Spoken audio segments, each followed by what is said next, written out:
আপনি এমন কিছু বিষয় নিয়ে কাজ করেন যেটা একদম সাধারণ মানুষ কিন্তু কেউ জানতোই না যে এটা একটা চাঁদাবাজি, এই যে চাঁদার স্লিপ। নতুন একটা ধারা সূচনা হচ্ছে আপনার কাজের মধ্য দিয়ে। কোন জায়গাগুলো আপনার জন্য রিস্ক ফ্যাক্টর? তারা আমাকে বুঝিয়ে দেয় যে তারা আমাকে সহজে ছেড়ে দিবে না, তারা খুব পাওয়ারফুল। বড় বড় লোকজনের নাম যারা যে কোনো দিন ধরে নিয়ে মেরে ফেলবে। কথা হচ্ছে কি ভাবে আমাকে মেরে ফেললে, রানা নামে এক লোক আছে, তার একটা কিডনি চুরি হয়ে গেছে। টেলিভিশনে যে ধরনের রিপোর্টিং হচ্ছে এটা একটা ফরম্যাটে চলে গেছে। বিশেষ করে মহিলারা যে কি পরিমাণ যৌন হ্যারাসমেন্টের শিকার হচ্ছে। উত্তরাতে আছে প্রায় 250 থেকে 300 কোম্পানি যারা শাস্তি দেওয়ার, তারা তো কেউ আমার মতো দৌড়ায় না। আপনাকে বোধহয় দৌড় সাংবাদিকও বলা হয়। একবার 3 কিলোমিটার দৌড়ে আমার 2টা হাঁটু সবসময় ব্যথাই থাকে। কেন? আমার ব্যাগে সবসময় ওই যে মলম থাকে। এই বিভিন্ন জায়গায় আমি আচার খাই, পড়ে যাই, লোকজন আমাকে মারে। এটা তো একেবারে কন্টিনিউ রেগুলার প্রসেস হয়ে গেছে। আসসালামু আলাইকুম প্রিয় দর্শক, আপনাদের সবাইকে আমন্ত্রণ জানাচ্ছি all time milk bread presents the RJ Kibria শোতে। আমি আরজি কিবরিয়া আপনাদের সঙ্গে রয়েছে এবং আপনারা দেখছেন নেক্সাস টেলিভিশনে আমাদের এই অনুষ্ঠানটি। আমাদের এই অনুষ্ঠানটি ডিজিটালিও এসে থাকে, মানে সামাজিক যোগাযোগ মাধ্যমে। ফেসবুকেও আপনারা দেখতে পারবেন এবং একই সাথে আমাদের যে ইউটিউব চ্যানেলটি রয়েছে সেখানেও দেখতে পাবেন। আজকে আমি যাকে নিয়ে আমাদের এই অনুষ্ঠানটা সঞ্চালনা করছি বা যার সঙ্গে আমি গল্প করব, তিনি সংবাদ অঙ্গনের মানুষ এবং সাম্প্রতিক সময়ে আমি যেহেতু সংবাদকর্মী নই, কিন্তু পপুলার জার্নালিজম বলে একটা ব্যাপার আছে, মানে জনপ্রিয় সংবাদ বা সংবাদ দেওয়ার ব্যাপারে বোধহয় শব্দটা ব্যবহার করা হয়ে থাকে। তো ইদানিং আমি মাঝে মাঝে ইউটিউবে তার কন্টেন্ট দেখি এবং খুব মুগ্ধ হয়ে দেখি। সাংবাদিকতা পেশাকে যারা অন্য লেভেলে নিয়ে যাওয়ার চেষ্টা করছেন ডিজিটালি, তাদের মধ্যে তিনি একজন অন্যতম, আমার খুব পছন্দের। তিনি হচ্ছেন আলী আসগর ইমন। আমি প্রথমেই ধন্যবাদ জানাচ্ছি আমার অনুষ্ঠানে আসবার জন্য। ভাবে আপনাকে অসংখ্য ধন্যবাদ। আমি নিজেও আপনার একজন খুবই বড় ফ্যান। থ্যাংক ইউ ভাই। আপনাকে আমি দেখি, আজকে আপনার সামনে বসে আছি, এটা আমার জন্য সৌভাগ্যের। আপনাকে তো আমি আমার যারা টিম আছে তাদেরকে বলেছিলাম যে আপনাকে আমার অনুষ্ঠানে আমন্ত্রণ জানানোর জন্য, পাশাপাশি আপনার গ্লাসটা যাতে আপনি ভুলে না যান, মানে সানগ্লাসটা, এটার ব্যাপারে আমার একটা বিশেষ পরামর্শ ছিল। এটা কোনো মাঝে আছে যে এই গ্লাসটা আপনি সবসময় ব্যবহার করেন রিপোর্টে? এটার কোনো মাঝে জানে, তবে হয় কি যে আমি যখন রোদে খুব দৌড়াদৌড়ি করি এবং যখন স্টুডিওতে শুটিং করি, লাইটে আমার একটু চোখে প্রবলেম হয়। আচ্ছা, তো সেখান থেকে ব্যবহার শুরু করি, কিন্তু শুরু করার পরে দেখা যায় যে পাবলিক যারা আমার সাথে কানেক্ট হয় বা কমেন্টস করে, তারা সানগ্লাস নিয়ে বেশ উৎসাহী এবং তারা মজা পায়। আচ্ছা, তখন আমি চিন্তা করলাম যে তাদের মজা দেখে আমি আস্তে আস্তে মজা পাওয়া শুরু করলাম। পরবর্তীতে এটাকে পার্মানেন্ট করে ফেলি। ওকে, বিউটিফুল। আর কিছু না, না, পারফেক্ট। এবং এটা আপনার সিগনেচার হয়ে গেছে। ইমন ভাই, আমরা একটু শৈশব থেকে শুরু করতে চাই। আপনি কেমন পরিবারে বড় হয়েছেন? আপনার ফ্যামিলি স্টাইলটা কেমন ছিল একটু যদি আমাদেরকে বলতেন। আমার বাবা ছিল একজন সরকারি কর্মচারী, তিনি বাংলাদেশ টিএনটি বোর্ডে কর্মরত ছিলেন। তো আমার বাবা ছোটবেলায় যেটা হতো যে প্রচুর ট্রান্সফার হতো। আচ্ছা, যার ফলে আমার ছোটবেলায় কিন্তু ওরকম বন্ধুবান্ধব সংখ্যাটা একটু কম, কারণ আমার মনে আছে ক্লাস 10 পর্যন্ত আমি 11টা স্কুলে পড়াশোনা করেছি। তো এ কারণে আমরা বিভিন্ন জায়গায়, বিশেষ করে খুলনা, যশোর, কুষ্টিয়া, আলমডাঙ্গা, চুয়াডাঙ্গা, পিরোজপুর, ভান্ডারিয়া, বিভিন্ন জায়গায় আব্বা যখন ট্রান্সফার হয়েছে তখন সেখানে চলে গেছি। তবে ছোটবেলাটা আমি যখনই যেভাবে ছিলাম আমি এনজয় করেছি, ভালো ছিল। আমার বাবা এখন বেঁচে নেই, আমি আজকে তার জন্য একটু আগেও তার কথা মনে পড়ছিল। ডেফিনেটলি।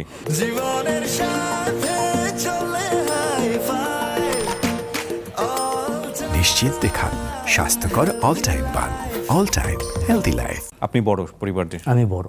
কয় ভাই বোন আপনারা? আমরা 3 ভাই 1 বোন। বাবা কি চাইতেন ছেলে বড় হয়ে কি হবে? বাবা চাইতেন যে সরকারি চাকরিজীবী হবে। আচ্ছা। তার সেটা ইচ্ছা ছিল। আর হচ্ছে যে আমি ছবি আঁকাআঁকি করতাম, আমার আর্টের প্রতি একটা ঝোঁক ছিল। তো যার ফলে আমি চাইতাম যে আর্টের কিছু করতে। তো বাবা যখন চিন্তা করলে যে না, সরকারি চাকরিজীবী হবে না, পরে তার আর একটা ইচ্ছা ছিল আমি যেন ডাক্তার হই। তো আমার মায়ের ইচ্ছা ছিল যে আমি ডাক্তার হই।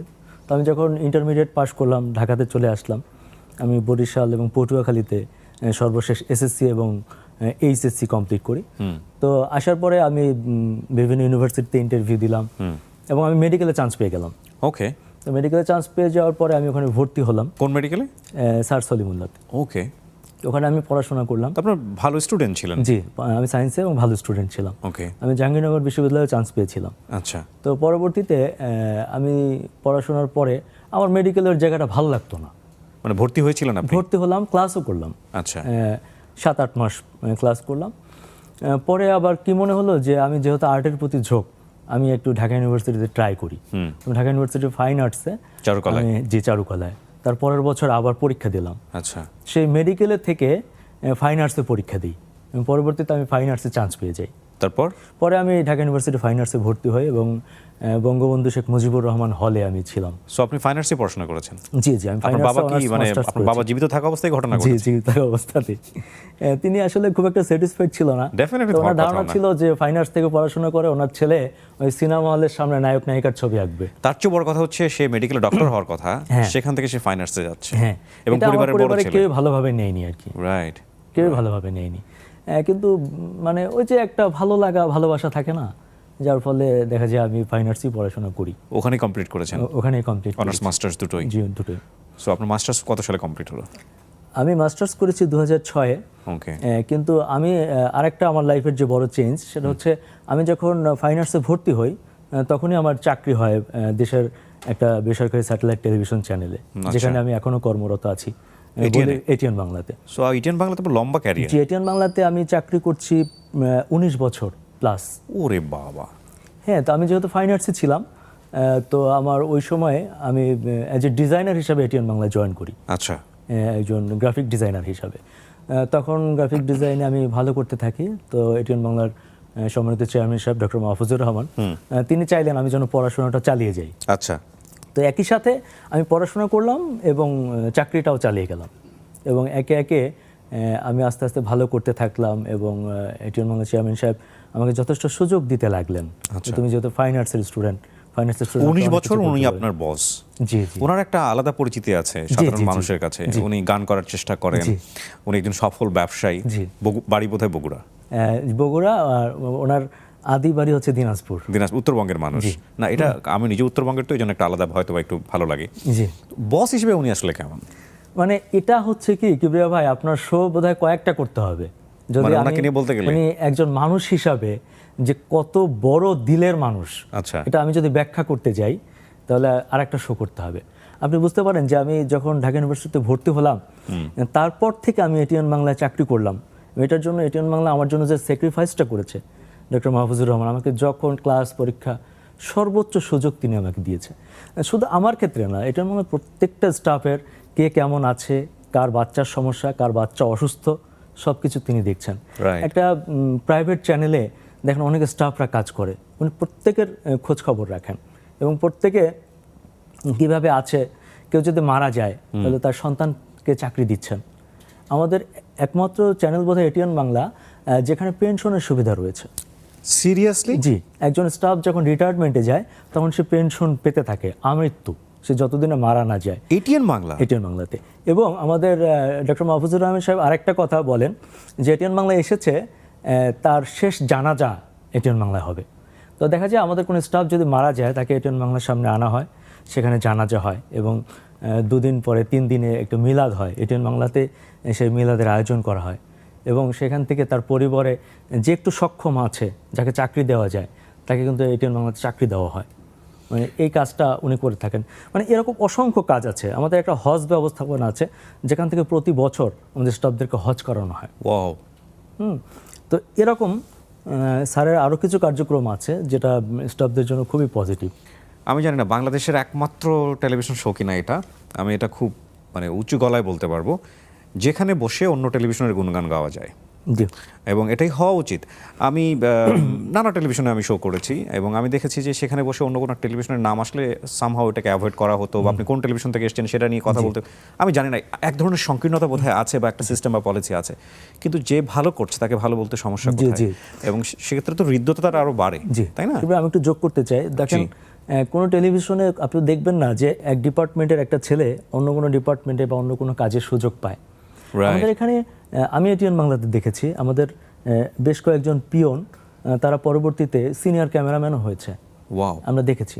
আপনি আমাকে যদি দেখেন, আমি একজন গ্রাফিক ডিজাইনার। হ্যাঁ, আপনার খুব মজার স্টোরি আছে, কিন্তু মানে আপনার এই জার্নালিজমে আসার একটা মজার গল্প আছে বোধহয়। এটা কি হলো আসলে? তো দেখুন, আমি গ্রাফিক ডিজাইনার, আমি ডিজাইন নিয়ে কাজবাজ করি।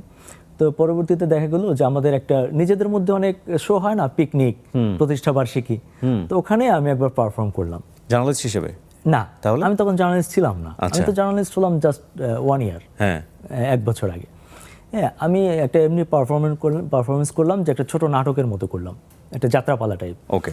তো ওখান থেকে চেয়ারম্যান সাহেব দেখলো এবং উনি মনে করলো যে আমার ভিতরে আছে, আমাকে দিয়ে কিছু একটা হবে। এরপর উনি আমাকে একটা প্রোগ্রাম দিলে, তো ওটা আমি খুব সাকসেসফুলি করলাম। আমার এটিএন বাংলাতে এখন একটা খুব বড় ম্যাগাজিন অনুষ্ঠান আছে, যেটার নাম বি পজিটিভ। ওকে। আমরা মানুষকে পজিটিভ হওয়ার কথা বলি, ওটা একটা বিগ অ্যারেঞ্জমেন্ট প্রোগ্রাম। এই যে একটা বড় শো উনি আমাকে দিলেন, উনি আমার প্রতি আস্থা রাখলেন যে তুমি পারবে, এবং আমি সেটা চেষ্টা করেছি। প্রোগ্রামটা ভালো হয়েছে, ভালো যাচ্ছে। এরপরে যখন অনলাইনে ডিজিটালে একটা জোয়ার আসলো, তখন উনি বললেন যে তুমি ডিজিটালি কিছু করো। তো আমি দেখলাম যে আমি কোন কাজটা ভালো পারবো। তো আমি চিন্তা করলে দেখলাম যে আমি অনেকদিন ধরে ভাবছিলাম কি ভাই, আমাদের টেলিভিশনে যে ধরনের রিপোর্টিং হচ্ছে, এটা একটা ফরম্যাটে চলে গেছে এবং মানুষ এটা আর খাচ্ছে না। উইথ ডিউ রেসপেক্ট, এখানে আমাদের বক্তব্য যে সার্বজনীন বক্তব্য, বিষয়টা এরকম না। আমরা আসলে গল্প করতে বসছি, সুতরাং আমাদের অনেক বক্তব্যই হয়তো আপনাদের কাছে সাংঘর্ষিক মনে হবে। ওনার জার্নালিজমের বয়স মাত্র 1 বছর, আমি ডিজিটাল মিডিয়াতে কাজ করছি 5-6 বছর। তো এখানে আসলে জার্নালিস্ট যারা আছেন তাদের প্রতি সম্মান রেখে আমরা বলছি, আসলে আমাদের কিছু কিছু কথা হয়তো বা সাংঘর্ষিক মনে হতে পারে আপনাদের কাছে। সো বিনয়ের সাথে এই বিষয়গুলো একটু সাইড করতে হবে। আপনি আপনার সাথে পুরোপুরি একমত। রাইট।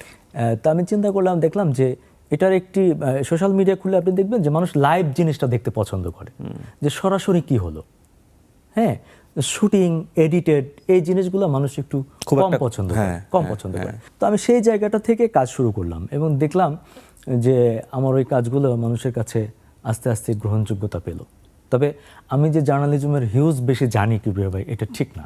এই বিষয়ে আমিও আপনার সঙ্গে হয়তো বেশ কিছু প্রশ্নে যাব। প্রথম কথা হচ্ছে যে সম্ভাবনা দেখেছি আমি, আমার চোখে পড়েছে ব্যতিক্রম আপনাকে, এবং আপনি যখন একটা রিপোর্ট করেন, ওটার নিচে গিয়ে মানুষের যে পরিমাণ দোয়া আমি দেখেছি এবং যে পরিমাণ ভালোবাসা আমি দেখেছি, সেটা মানে খুবই রেয়ার ডিজিটালি। আপনি এমন কিছু বিষয় নিয়ে কাজ করেন যেটা একদম সাধারণ মানুষের খুবই গুরুত্বপূর্ণ একটা বিষয় না, সেটার খুব পলিটিক্যাল ইম্প্যাক্ট আছে না, সেটা খুব আপনার রাষ্ট্রীয়ভাবে অনেক বড় গুরুত্বপূর্ণ ইস্যু, কিন্তু সাধারণ মানুষের জন্য খুব গুরুত্বপূর্ণ ইস্যু। শুরুটা কিভাবে হলো আমি একটু জানতে চাই। শুরুটা হলো যে সোশ্যাল মিডিয়ায় আমাকে একজন বলেছিল যে সোশ্যাল মিডিয়ায় তুমি কোন জিনিসটা ভালো করছো, এটা তোমাকে পাবলিক বলে দেবে, এটা তোমাকে ইউটিউব বলে দিবে, সোশ্যাল মিডিয়ায় বলে দিবে। হ্যাঁ, তো সোশ্যাল মিডিয়াতে ধরেন আমি চিন্তা করলাম যে রিপোর্টিংয়ের বিষয়টা নিয়ে আসলে কেমন হয়। আমি নিজে নিজে চিন্তা করলাম। তো আমি যে রিপোর্টিং দিয়ে শুরু করেছি তা কিন্তু না, আমি কিন্তু এর আগে কিছু কন্টেন্ট করেছি, ছোট ছোট নাটিকা তৈরি করেছি, সেগুলো যে খুব বেশি ভিউ হয়েছে তা কিন্তু না। তো আমি যখন ওখানে খুব বেশি ভিউ হয়নি, তা আমার মনে হলো যে এই জায়গাটা হয়তো মানুষ আমাকে অতটা গ্রহণ করছে না। সো আমি ওখান থেকে চলে আসলাম যে ছোট ছোট অনলাইন রিপোর্টের দিকে। আচ্ছা। এবং আমি দেখলাম যে তখন মানুষ এই জিনিসগুলো খুবই পজিটিভলি গ্রহণ করছে। এবং আমি ওই যে আপনি বললেন যে কমেন্টস, এটি দেখে আমি উৎসাহিত হলাম এবং আমি এই রিলেটেড কাজ করা শুরু করলাম। আর ডক্টর মাহফুজুর রহমান সাহেব উনি কিন্তু প্রতিনিয়ত আমার কন্টেন্টগুলো প্রত্যেকটা দেখে। আচ্ছা। এবং উনি পার্সোনালি এমনও হয় যে উনি ওনার মোবাইল থেকে উনি সেটা শেয়ার করে, ফরওয়ার্ড করে দেয়, আমাকে পরামর্শ দেয়, এটা এভাবে না এটা এভাবে করো। তো হয় না যে একটা কোম্পানি থেকে একটা রেস্ট্রিকশন থাকে, এই করা যাবে না, এটা করো না, ওটা করো না, এটা কিন্তু উনি কখনোই করে না।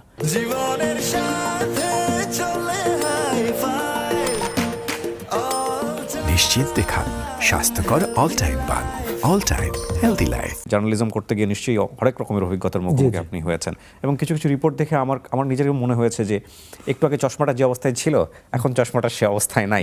তার মানে হয়তো হাতাহাতি হয়েছে বা কিছু একটা হয়েছে, চশমাটা ডিসপ্লেসমেন্ট হয়ে গেছে। আপনাকে বোধহয় দৌড় সাংবাদিকও বলা হয়। কারণ কি এটার পিছনে? এটা হচ্ছে দেখা যায় যে আমি খুব লাইভলি দৌড় দিয়ে গিয়ে কোথাও কোনো অন্যায় হলে বা কোনো চাঁদাবাজি হলে আমি গিয়ে ধরে ফেলি। আচ্ছা। তো যার ফলে মানুষ আমাকে নাম দিয়েছে দৌড় সাংবাদিক। এটা নিয়ে বিতর্ক আছে, যেমন কেউ বলছে যে একজন সাংবাদিকের কাজ তো গিয়ে ধরে ফেলা না। এক্স্যাক্টলি। তো আমার যুক্তিটা হচ্ছে কি যে আমি সাংবাদিকের পাশাপাশি তো একজন মানুষ। আরেকটা জিনিস, আমি একজনকে হয়তো ধরে ফেলি, ধরে তো আমি নিয়ে যাই না, তাকে মারধর করি না, আমি তার কথা শুনি। ব্যাপার হচ্ছে কি যে আমি কোথাও গেলে ওরা আগে দৌড় দিয়ে পালিয়ে যায়। হ্যাঁ, আপনি আটকায়ও দেন যে অনেক সময় দেখা যায় বের হয়ে যাচ্ছে, না আপনি বেরোতে পারবেন না। আপনাকে শুধুমাত্র একদিনের একটা ঘটনা দেখার জন্য আমার ব্যাগে ছিল, আপনাকে একটু দেখাই। জি জি শিওর। দেখুন আমার হাতে এতগুলো স্লিপ আছে। হ্যাঁ, এগুলো সব চাঁদাবাজির স্লিপ। এই যে দেখেন প্রত্যেকটা লেখা আছে 10 টাকা, 20 টাকা, 30 টাকা, ঠিক আছে? এই যে 10 টাকা বান্ডেল, এখানে দেখেন ঢাকা দক্ষিণ সিটি কর্পোরেশনের নামে এই যে চাঁদার স্লিপ। হ্যাঁ হ্যাঁ, দেখেন কেউ কিন্তু জানতো না, এই যে রাস্তা দিয়ে যত মানুষ যাচ্ছে গণহারে দিয়ে যাচ্ছে, প্রত্যেককে এই স্লিপ দিয়ে প্রত্যেকটা ট্রাক থেকে, মিনি ট্রাক থেকে, বাস থেকে এভাবে চাঁদাবাজি করা হচ্ছে। ওকে, সাধারণ মানুষ কিন্তু কেউ জানতোই না যে এটা একটা চাঁদাবাজি। আমি কিন্তু ভাই এটা মানুষকে বোঝাতে সক্ষম হয়েছি যে তোমরা টাকা দিবা না, এটা চাঁদাবাজি। আমি এটা নিয়ে এই যে সিটি কর্পোরেশনের নাম লেখা, আমি সিটি কর্পোরেশনের মেয়র সাহেবের সাথে কথা বলেছি। সিটি কর্পোরেশন 1 টাকা নেয় না, সেটা ভিডিও ডকুমেন্টস আমার কাছে আছে। আমি মানুষকে এই যে দৌড়াদৌড়ি করে বোঝাতে সক্ষম হয়েছি যে এগুলো যত জায়গায় স্লিপ দিয়ে এভাবে টাকা নিচ্ছে এগুলো একটাও সঠিক না, এগুলো সব চাঁদাবাজি।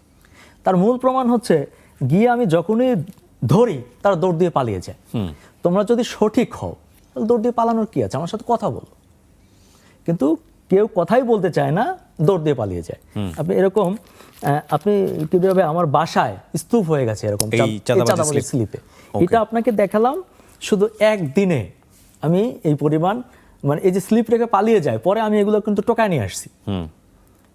এরকম কিন্তু বিভিন্ন রিপোর্ট করতে গিয়ে চাঁদাবাজির এরকম আমাকে দেখে পালিয়ে যায়, আমি নিয়ে আসি। আমি বলি আমার তো কোনো অ্যাডমিনিস্ট্রেশনাল ওরকম পাওয়ার নেই, আমি তো পুলিশের লোক না। আমরা পারি এদেরকে ধরতে, প্রতিবেদন তুলে ধরতে। আমার চাঁদাবাজি নিয়ে প্রায় 60টার উপরে রিপোর্ট আছে, ঠিক আছে?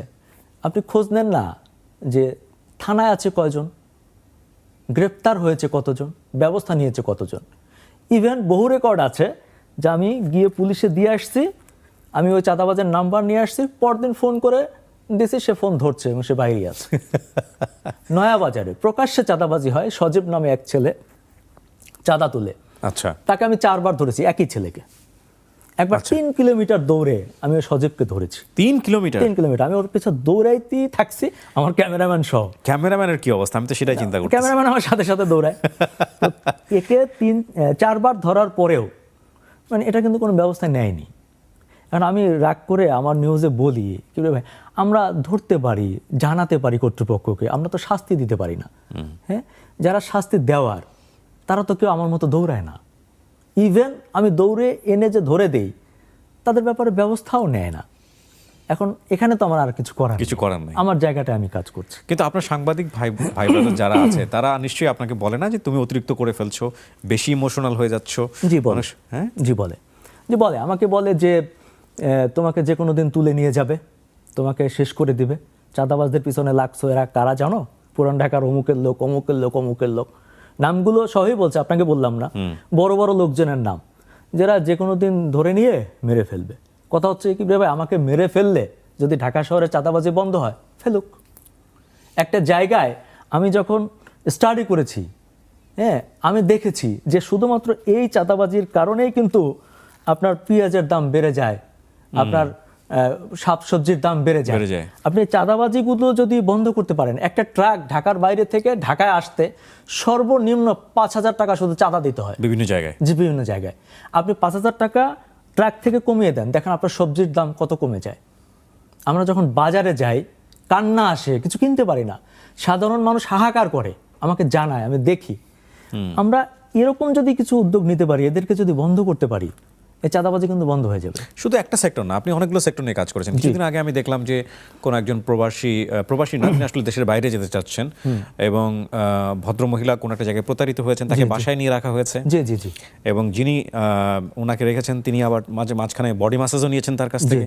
তো আপনি দেখলাম যে সাইন করে ভিতরে ঢুকে গেলেন, বাসার ভিতরে ঢুকে ভদ্রলোকে রিপোর্ট করছেন, 2 মহিলা এসে আপনাকে হামলা করেছে। এগুলো আপনার কাছে কি আপনি ইউজড টু হয়ে গেছেন? লাইক আমার তো একবার হলে আমি নেক্সট টাইম ফিল্ডে কখনো নামতাম না। না, আমার মনে হয় কি একবার মার খাওয়ার পরে আমার সাহসটা আরো বেড়ে গেছে। কিন্তু আমার খুব খারাপ লাগে, যদি আমি দেখাতে পারতাম, আমার 2টা হাঁটু সবসময় ব্যথাই থাকে। কেন? আমার ব্যাগে সবসময় ওই যে মলম থাকে, মুভ টু এগুলো পরপর লাগাতে হয় না। এই বিভিন্ন জায়গায় আমি আছাড় খাই, পড়ে যাই, লোকজন আমাকে মারে, ওকে, হ্যাঁ, আমার উপর আঘাত হয়। এটা তো একেবারে কন্টিনিউ রেগুলার প্রসেস হয়ে গেছে। আমার কোনো আত্মসম্মানে লাগে না, আমার ঘা শোকায় না, এর মধ্যে আমি আবার পড়ে যাই।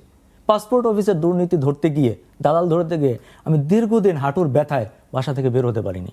কিন্তু সেই পাসপোর্ট অফিসের দুর্নীতি কিন্তু কমেনি, রয়েই গেছে সেই নারায়ণগঞ্জ পাসপোর্ট অফিসে।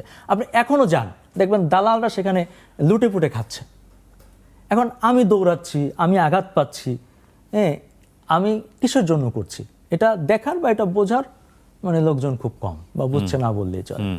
আপনাকে আরেকটা ব্যাপার বলি, এই যে প্রবাসী, আপনি জানেন না কি ব্যাপার, যে কি পরিমাণ মানুষ, কি পরিমাণ মহিলারা, পুরুষরা যে কত রকম প্রতারিত, কত রকম, বিশেষ করে মহিলারা যে কি পরিমাণ যৌন হ্যারাসমেন্টের শিকার হচ্ছে এদের কাছে গিয়ে, টাকা দিচ্ছে, পিছে পিছে ঘুরছে, এদের বিভিন্ন আউট সার্ভিস দিতে হয় এই বাইরে যাওয়ার জন্য।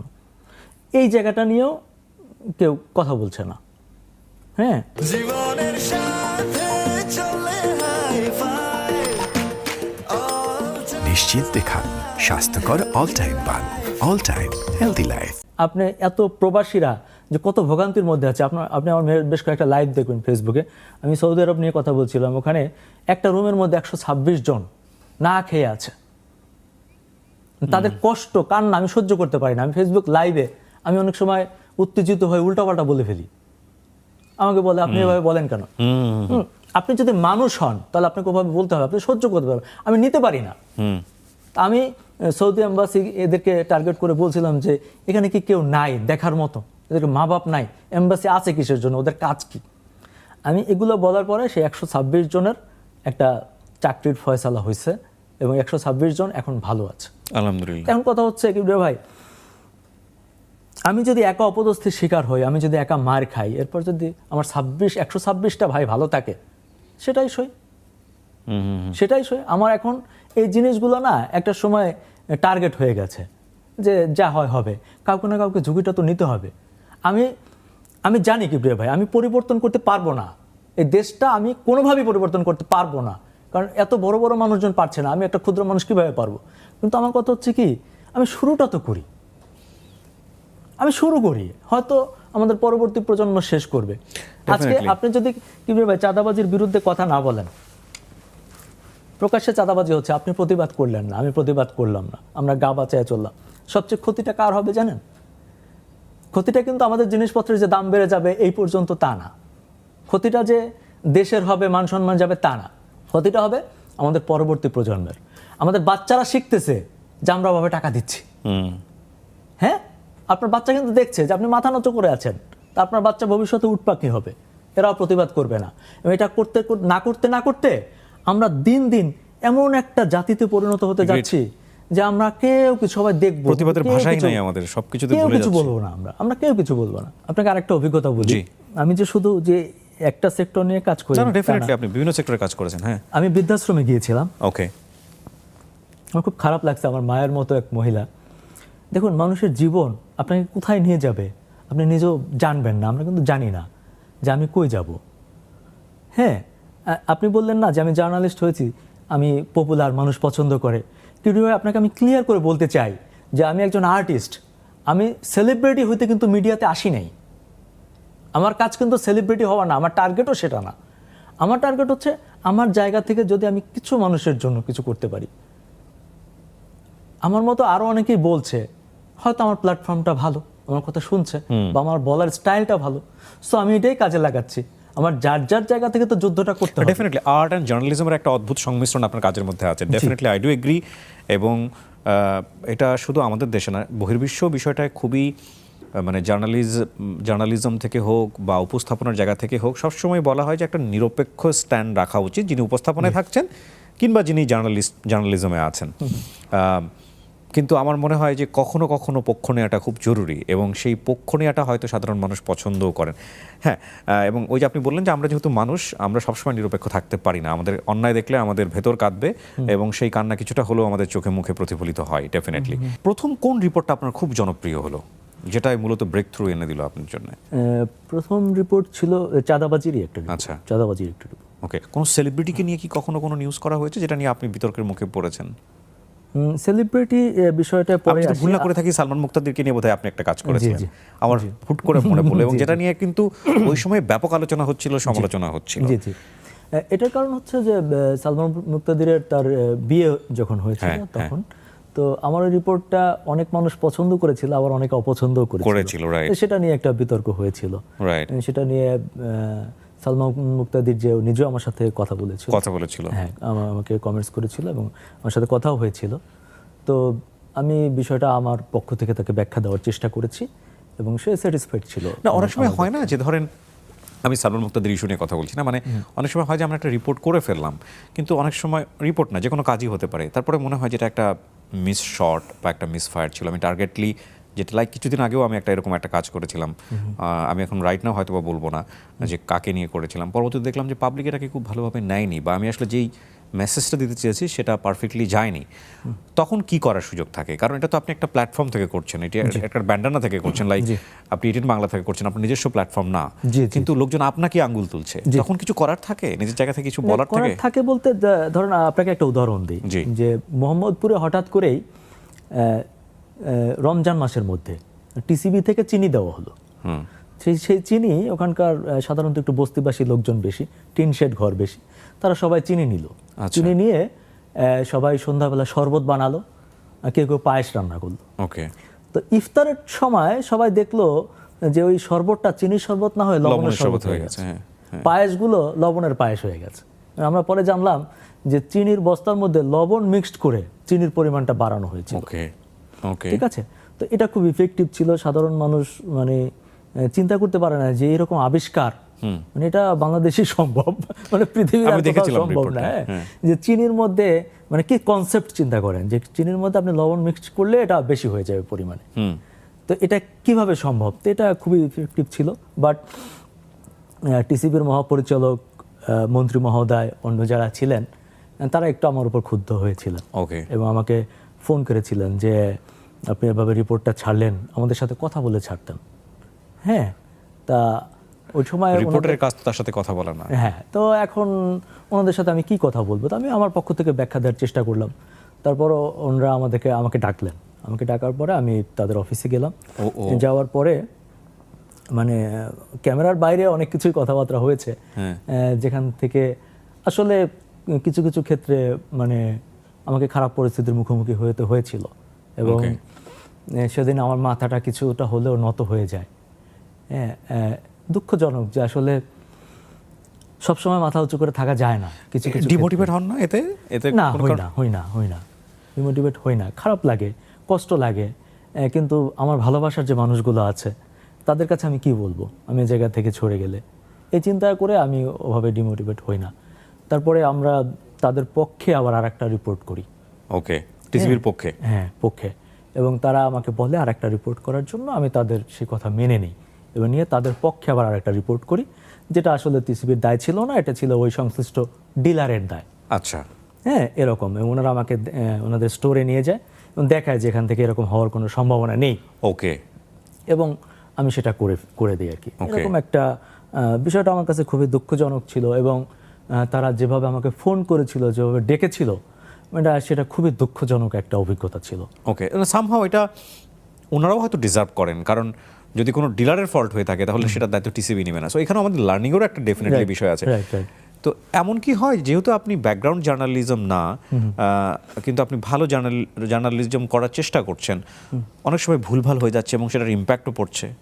হ্যাঁ, ভুলভাল তো হয়ে যায়, মানুষ মাত্রই তো ভুল তো কিছু হয়। তো আমার সবচেয়ে বেশি ভুল যেটা হয় সেটা হচ্ছে আমি খুব বেশি আবেগী হয়ে যাই। এটা আর কিছু না। মানুষ তো পছন্দ করে, মানুষ আবেগটাই দেখতে চায়।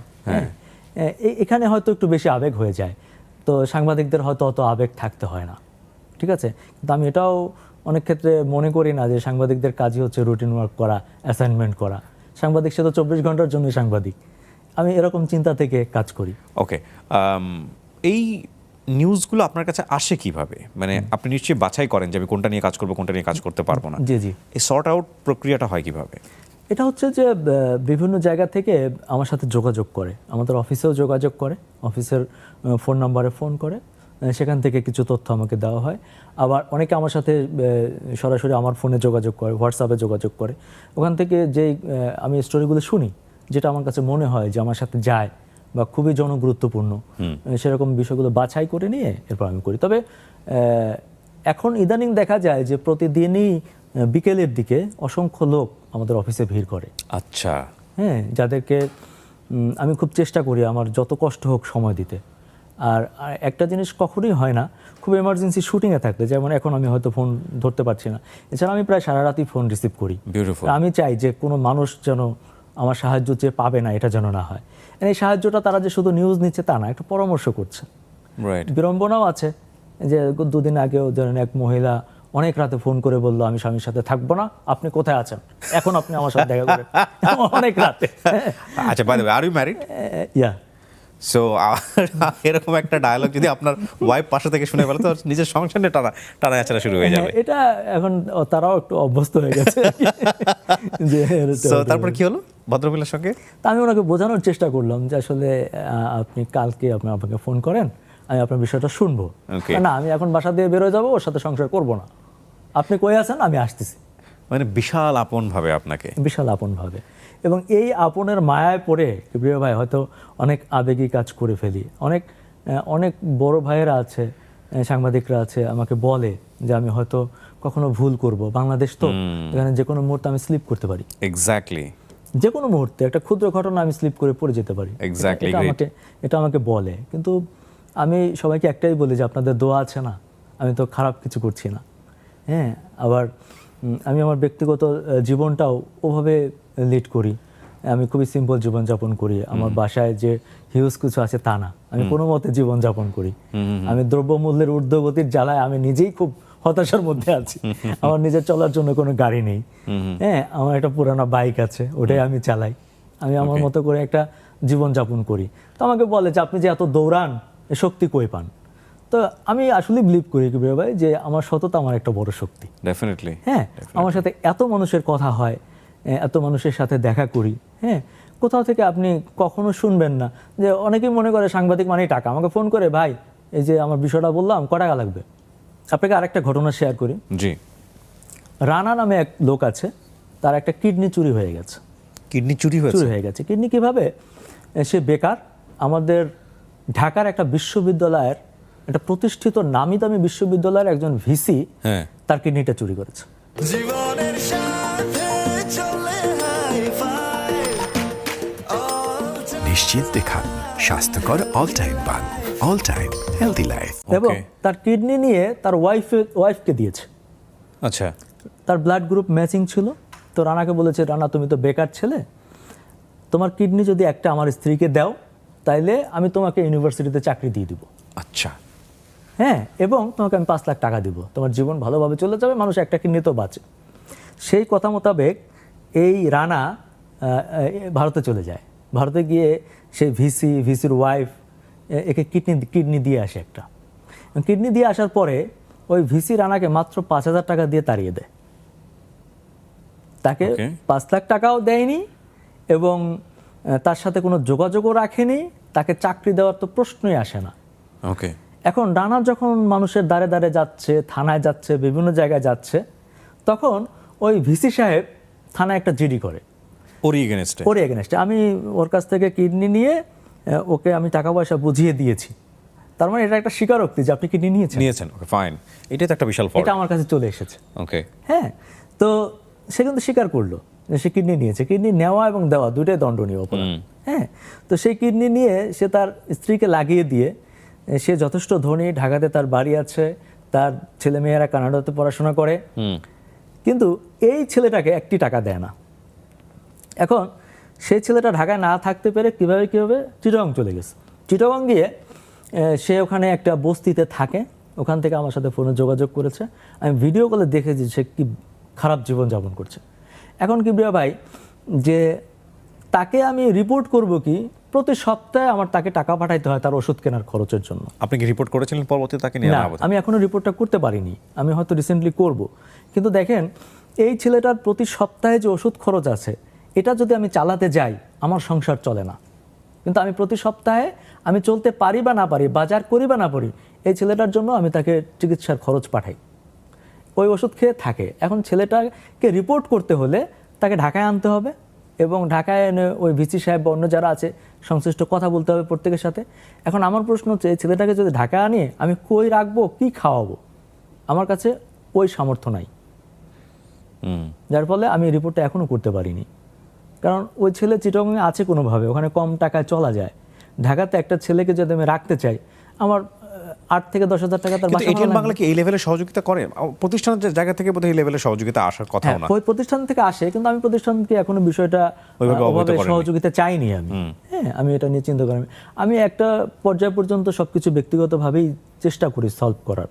ওকে, হ্যাঁ, এখন হয়তো আমরা পরবর্তীতে এরকম কোনো পদক্ষেপ নিব, আমার এরকম একটা ইচ্ছা আছে। আপনার কি মনে হয় যে আসলে কোন জায়গাগুলো আপনার জন্য রিস্ক ফ্যাক্টর? আমার মনে হয় যে আমার রিস্ক ফ্যাক্টর মেইনলি হচ্ছে চাঁদাবাজি। আচ্ছা, ঢাকা শহরের চাঁদাবাজি খুব এক্সট্রিম লেভেলে চলে গেছে এবং এটার নিয়ন্ত্রক যারা, তারা খুব পাওয়ারফুল।